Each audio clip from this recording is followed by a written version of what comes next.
أعوذ بالله من الشيطان الرجيم بسم الله الرحمن الرحيم الصلاة والسلام على الإمام الهدى والمتقين سيدنا محمد وعلى آله وصحبه أجمعين رب اشرح لي صدري ويسر لي أمري واحلل عقدة من لساني يفقه قولي.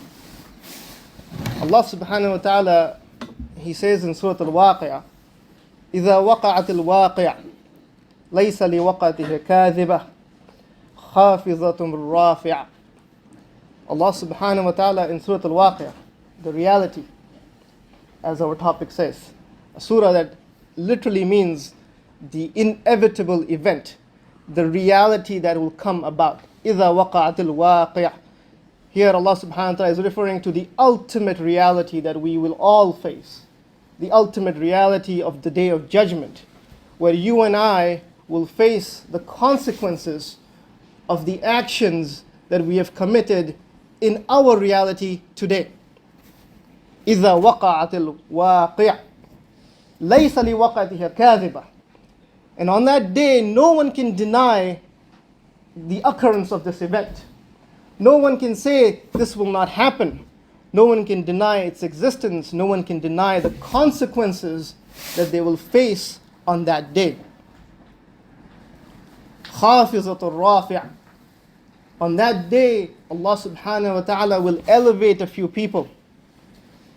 He will elevate some among us, and He will debase others. He will elevate them. He will rafi'. That's where from my name comes from, Abdur-Rafay. Hopefully, inshallah, Allah makes me one of those. But He will debase others. He will put them low. In some of the Mufassirin also talk about this is where the people who were in the lowest of the low, in the ground, they will be elevated, recreated back. And they will be put forth in front of Allah subhanahu wa ta'ala to basically be judged. And so forth. And that is a reality that we will all face. There is no denying this. There is no deceiving this. We can no longer deceive ourselves and say dust to dust, ashes to ashes.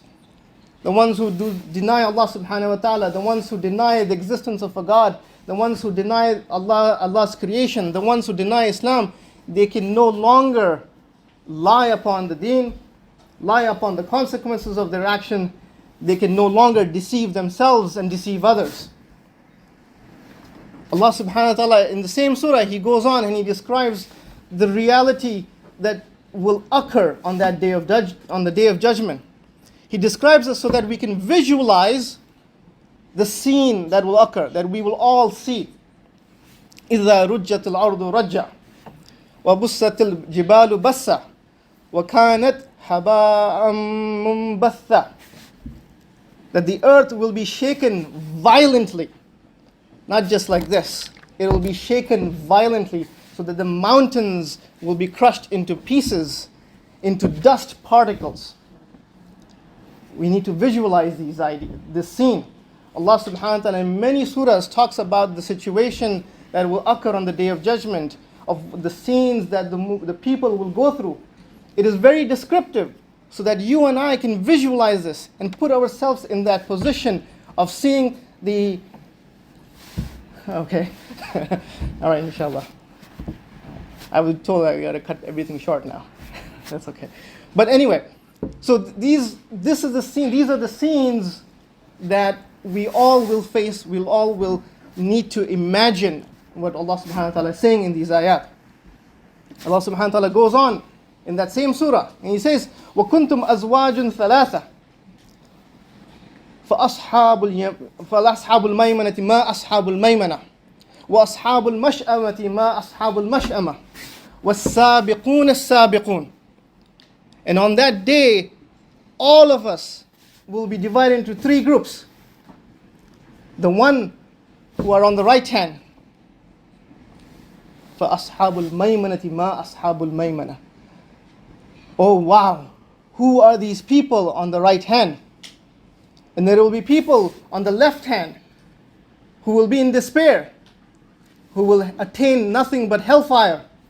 And then there will be a third group. وَالسَّابِقُونَ السَّابِقُونَ. They will be the foremost ahead of everybody else. foremost among all of the people. They will be the ones that will lead people into paradise. And these are the ones that Allah subhanahu wa ta'ala says, أُولَٰئِكَ الْمُقَرَّبُونَ, that they are the nearest to Allah subhanahu wa ta'ala. فِي جَنَّاتِ النَّعِيمِ, they will get the bliss of the gardens of Jannah. Allah subhanahu wa ta'ala, He tells us that among these groups, there will be people who will be many, who will attain that, and they will be from the previous generation. ثُلَّةٌ مِّنَ الْأَوَّلِينَ, and then there will be a few from the later generation. وَقَلِيلًا مِّنَ الْآخِرِينَ, we are from the later generation. There are many interpretations of these two ayat, but we'll keep it to this. This is the ultimate reality check. Where will I be? What will my position be on that day? What will be my situation on that day? Will I be in immense fear, or will I be in immense peace? Will I be shaded under the throne of Allah subhanahu wa ta'ala, or will I be burning in hellfire? Will I abandon my children so that I can get the fresh air of Jannah? And many hadith talk about this, where the women will abort the children, their babies, while they're pregnant, so that Allah subhanahu wa ta'ala grants them Jannah and takes the baby into hellfire. That will be our situation, that we will sacrifice our own children so that we could get into Jannah. Or will I be the one who will have my book in my right hand and I say, I am among the Muslimin, I'm among the ones who believed in Allah subhanahu wa ta'ala? What is my reality then? What is my waqiyah then? What is my reality check now, so that I can attain that haqq, that reality on Yawm al-Akhirah, on that waqiyah? Allah subhanahu wa ta'ala, in the same time He's revealing the surah in the 5th year, He also reveals another surah, Surah Ar-Rum. This is when the persecution of the Muslims is getting intense, where the Muslims are being persecuted and now they're being pushed out of their homes. And this is the 5th year when the hijrah happens, where the first hijrah happens, when the people leave for Habasha because of the intense amount of persecution. Surah Al-Waqi'ah is revealed, and Surah Ar-Rum is revealed. In Surah Ar-Rum, Allah subhanahu wa ta'ala, He says, Alif Lam Mim, غُلِبَتِ الرُّومُ فِي أَدْنَى الْأَرْضِ وَهُمْ مِنْ بَعْدِ غَلَبِهِمْ سَيَغْلِبُونَ. Alif Lam Mim, the Romans have been defeated. فِي أَدْنَى الْأَرْضِ, in a nearby land. But after their defeat, they will soon be victorious. Now think about this situation here. The Quran is coming to comment on a political reality that is occurring. غُلِبَتِ الرُّومُ, the Romans have been defeated. The Romans and the Persian empires that existed at the time of Rasulullah, they existed for centuries, and they were fighting each other for decades. And among that fight was a recent battle that was taking place, where the Persians were basically defeating the Romans at every front. Fi Adna al-Ardi is referring here, some Mufassirin say this is Jerusalem, because the Persians were able to conquer Jerusalem. Before that, it was under the Byzantine Empire. So the Persians were able to conquer Jerusalem. They took over certain parts of Sham and they took certain parts of Syria, a defeat that the Romans never had before. They're being defeated very badly. So here Allah subhanahu wa ta'ala is speaking of this political event that is occurring. Think about that. Why? In a situation where the Makkans that they lived in the desert had completely no relevance to these two major empires that existed. They're living in dust and sand. For the Persians and the Romans, these people were nothing, not worthy of conquering either.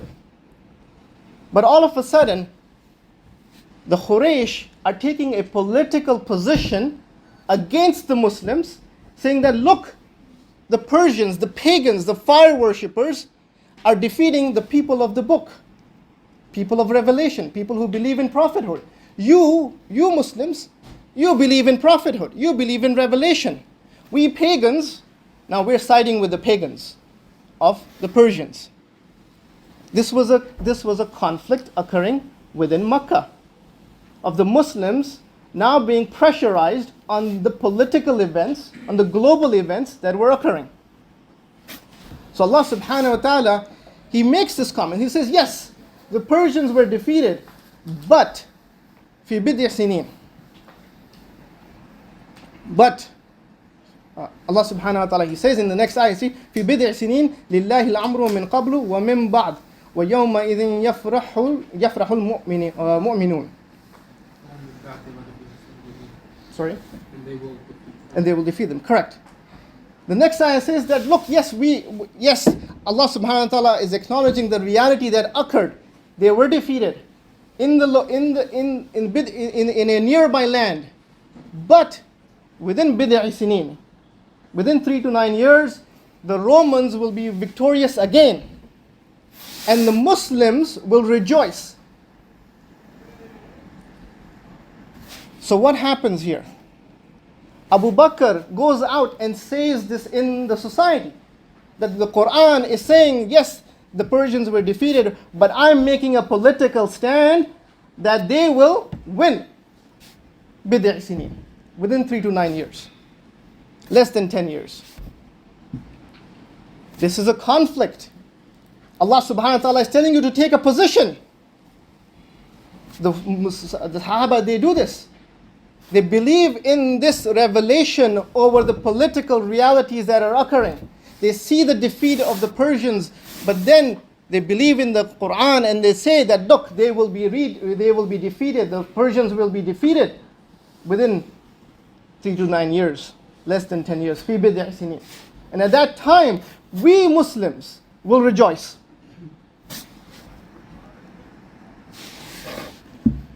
And Allah subhanahu wa ta'ala, He says in the next following ayah, He says, بِنَصْرِ اللَّهِ يَنْصُرُ مَنْ يَشَاءُ وَهُوَ الْعَزِيزُ الرَّحِيمُ. That the victory is willed by Allah alone. He gives victory to whomever He wishes, whomever He wills. He is Almighty, All-Merciful. Look at our situation today. Actually, before I go there, the victory comes. 9 years later, the victory comes. And at that time, the Sahaba were thinking, these ayat that were revealed were talking about the Roman victory that will come. But in reality, the victory was much bigger than this.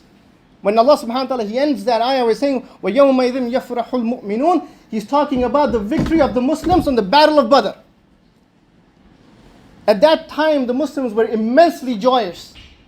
9 years later, they were celebrating the victory of Islam over Kufr on the Battle of Badr. And at that time, Abu Bakr, because of the situation, he had previously made a bet with Ubay bin Khalaf, saying that, I will bet you on this. And he wins 100 camels. This is before betting was what was disallowed. But he when you say put your money where your mouth is, what is that saying? Or put your money where, right? He did that.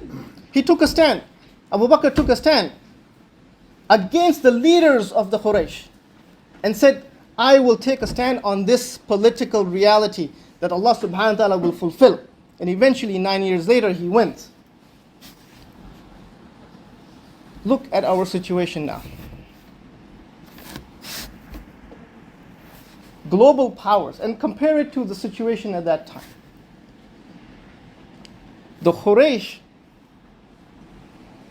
it was the Quraysh versus the Muslims, taking a political stand on a global conflict that had local ramifications. Think about that a little bit. It had local ramifications. The Muslims are in conflict with the society that they're living in the society that they grew up in the society that they were born in. Just like some of the brothers have mentioned, there is a clash that's happening between what is normal in society, what is normal for us, because we believe in a certain way of life. So if you look at what these ayat are saying, they're connecting the spiritual part of Islam and the political part of Islam. Two surahs, Al-Waqi' and Surah Al-Rum. One speaks of a political reality, the other speaks of the ultimate reality of Yawm al-Akhirah, of Jannah and Nar.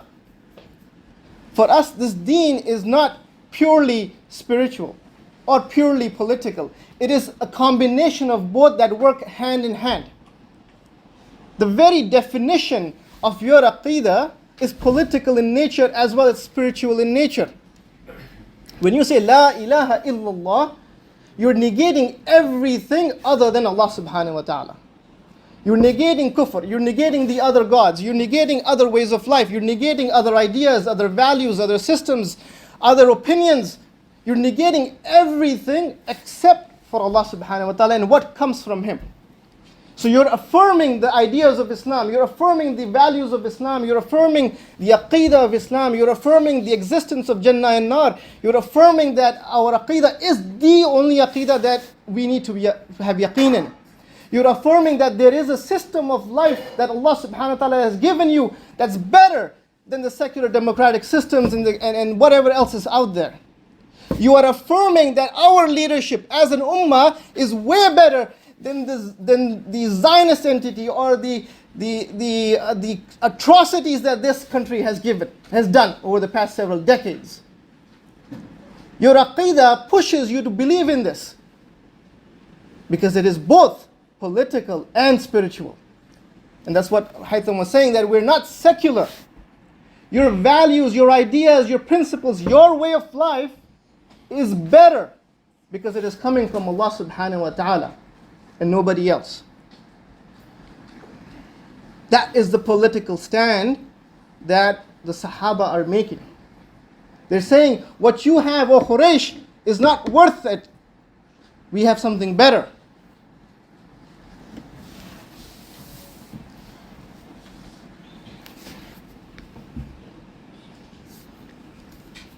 Coming to what we see today.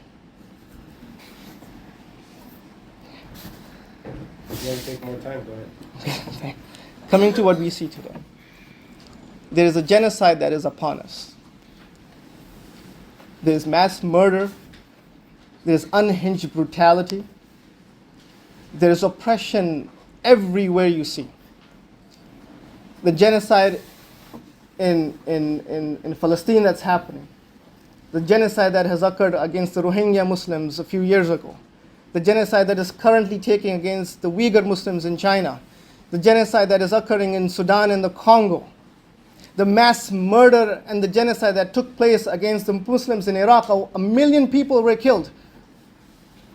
The mass murder that continues till today in Iraq, in Afghanistan, and in Syria, in Libya, in Somalia, and all these other places. Everywhere you look, there is oppression that is unbelievable. If you've not seen the pictures that have come out from Palestine, I'm sure everybody has, and you're not moved by it, then there is something wrong with us. If you've not seen the men and the women that are digging their limbs of their children with their bare hands in flip-flops, and not cried about it, there is something wrong with us. If you've not taken a stand on this situation, a political stand, you have all done this. If I put a survey out and I say, who do you stand with? Palestine, the Muslims, or with the Zionists? 100% of you are going to say, we side with the Muslims. That is a political stand. That is a position that you have taken. Because you believe in Allah, because you believe in the Aqidah, because you believe in the right of a Muslim, you believe in the honor of a Muslim. It is both spiritual for me because I believe in Isra wal Mi'raj. I have yaqeen that Rasul Sallallahu Alaihi Wasallam went through Isra wal Mi'raj. I am attached to Masjid al-Aqsa. Not because I'm Arab, not because I'm Desi, but because I'm a Muslim. Masjid al-Aqsa belongs to me just as much as Masjid al-Aqsa belongs to the one who was born there. So the question becomes, what is your stand? For any kid, What is your position? What position will you take? What political stand will you make? Which side of the genocide are you on? Which side of the conflicts are you on? Which side of this war on Islam are you on? What position will you take on the systems that persist, that continue to do this? The systems of democracy and capitalism and secularism and so forth. What position will you take against the ideas of liberalism, against the ideas of feminism, against the ideas of secular democracy? What position will you take against the governments that continue to slaughter our ummah? What position will you take against the rulers who are the real people who are defending the Zionist entity? What position will you take when Allah subhanahu wa ta'ala says, give victory to Allah? The whole world is against this ummah. If this is not clear, then what will make you be clear in this waqiyah? The whole world is against this ummah. The Western governments, the Muslim rulers, the media, the UN, the so-called multinational companies, the so-called international organizations, international communities, they all have become on one side against an unprotected ummah. They're all on one side against an honorable people who are getting their heads blown off, who are getting their limbs shattered, who are having their children massacred. They're all on one side against an honorable ummah who continues to have yaqeen in Allah subhanahu wa ta'ala, who continues to have yaqeen in the akhirah. Hasbunallah wa ni'mal wakeel. Day and night we have heard this ayah, this dua that the people in Palestine have been reciting. When bombs are falling upon them, they're saying Hasbunallah wa ni'mal wakeel, because they believe in the akhirah. They believe in this waqiyah. إِذَا وَقَعَتِ الْوَاقِعَةِ. They believe that there is a promise of Allah subhanahu wa ta'ala that the victory will come. Allah does not go against His promise. These are an honorable ummah. And you, young kids, you are part of that honorable ummah. You have the same iman as the iman of the people in Gaza and Palestine and so forth. You have not yet been tested the way they have been. When you are tested, your iman will show. Your iman will show. You have it. You got to believe in it. Like Jabir said, this is an intellectual idea that cannot be taken away. This is yaqeen that you have in this aqeedah of Islam. You can no longer sit on the sidelines. This is the reality check that is upon you, whether you like it or not. And I'll end with this. Allah subhanahu wa ta'ala, later in Surah Al-Waqiyah, He says, أَفَبِهَذَا الْحَدِيثِ أَنْتُمْ مُدْهِنُونَ إِنَّ اللَّهَ لَهُوَ الْحَقُّ الْيَقِينُ فَسَبِّحْ بِاسْمِ رَبِّكَ الْعَظِيمِ. Allah subhanahu wa ta'ala, He's saying, أَفَبِهَذَا الْحَدِيثِ أَنْتُمْ مُدْهِنُونَ. How then will you take this message lightly? Think about it. How dare you take this message lightly?